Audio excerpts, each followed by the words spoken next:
Hello বন্ধুরা, টেনিডল রুটিনে আরও একটি নতুন গল্পে সবাইকে স্বাগত।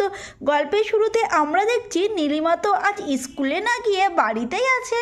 আজ 26শে জানুয়ারি, প্রজাতন্ত্র দিবস। আজ তো সবাই স্কুলে গেছে, নীলিমাও স্কুলে গেছে। কত করে বললাম যে নীলিমা আজ স্কুলে যেতেই হবে না, ও তো শুনলই না। ওর প্রতিদিন স্কুলে যাওয়া চাই, কেন এক দুদিন স্কুলে না গেলে কি হবে? হ্যাঁ, বড্ড পণ্ডিত নীলিমাটা, প্রত্যেক দিন স্কুলে যাওয়া চায়। দেখো রাহাও তো স্কুলে যায়নি। বাড়িতে একা বসে আমার একদম ভালো লাগছে না। আমি একটা কাজ করি, রাহাদের বাড়ি যাই। সবাই তো স্কুলে গেছে, কিন্তু রাহাদের বাড়ি যাব কিভাবে? আমি তো রাহাদের বাড়ি চিনি না। ঠিক তখনই রাহা তো নীলুদের বাড়িতে চলে এলো। এটা মনে হয় নীলুদেরই বাড়ি। আগের দিন তো এই বাড়িটাই দেখেছিলাম। যাই একটু এগিয়ে গিয়ে দেখি। আরে এ বাড়িতে তো আমি কাউকে দেখছি না। মনে হয় নীলু স্কুলেই চলে গেছে, কিন্তু কাল তো ওকে আমি বারণ করে দিয়েছিলাম যে স্কুলে যাব না, তাও চলে গেল। নীলুকে একটু ডেকে দেখি ও বাড়ি আছে কি না। নীলু, এই নীলু, নীলু, আমি রাহা। কেউ কি আছো বাড়িতে? আমার কথা শুনতে পাচ্ছ? মনে হয় বাড়িতে কেউ নেই। যাই, আমি চলেই যাই। এটা তো রাহার গলা। যাই আমি গিয়ে দেখি রাহা কিনা। তারপর নীলু রাহার কাছে চলে এলো। রাহা, আমি এখানে। হাই নীলু। নীলু, রাহা, আরে কেমন আছিস? আমি তো ভালো আছি। তার আগে তুই বল, তুই কেমন আছিস? আমি তো ভীষণ ভালো আছি। জানিস রাহা, আমি এতক্ষণ ধরে তোর কথাই ভাবছিলাম। কি আমার কথা ভাবছিলিস? তা কি ভাবছিলিস আমার কথা? তুই তো জানিস এখন সব থেকে তুই আমার ভালো বন্ধু, আমার বেস্ট ফ্রেন্ড। হ্যাঁ, সে তো জানি, কিন্তু আমার কথা এত যখন ভাবছিলিস আমার বাড়িতে তো চলে যেতে পারতিস। ভেবেছিলাম যে তোদের বাড়িতে যাব, কিন্তু আমি তো তোদের বাড়ি চিনি না, সেই জন্য আর যেতে পারিনি। ওয়াও, তোর ঘরটা কি সুন্দর! কত সুন্দর! দূরের ঘর বাড়িগুলো কি সুন্দর দেখা যাচ্ছে। আরে বাবা, তোর বাড়িতে একটা গরু আছে তো? হ্যাঁ রে, ওর নাম মাধবী। আমার একটু ওই মাধবীর পিঠে চড়াবি?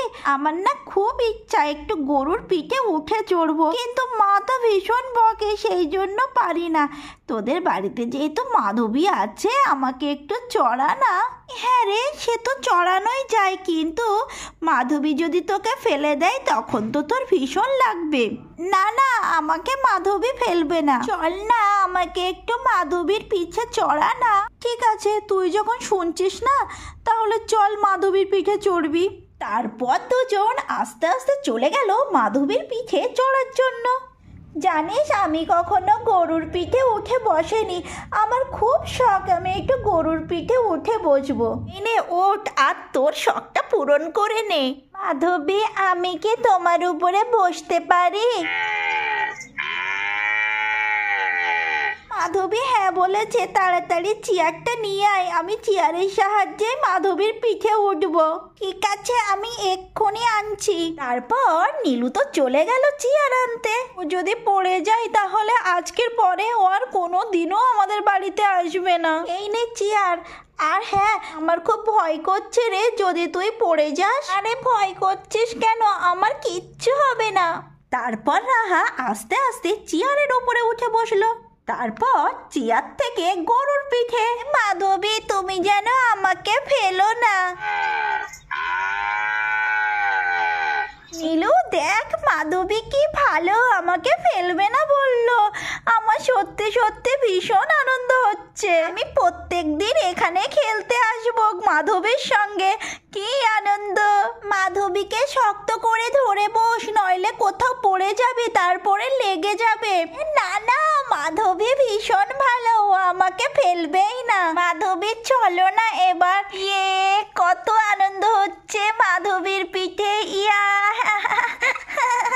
রাহা, ভালো করে ধর, নইলে পড়ে যাবি। কত আনন্দ হচ্ছে মাধবীর পিঠে, কত আনন্দ হচ্ছে।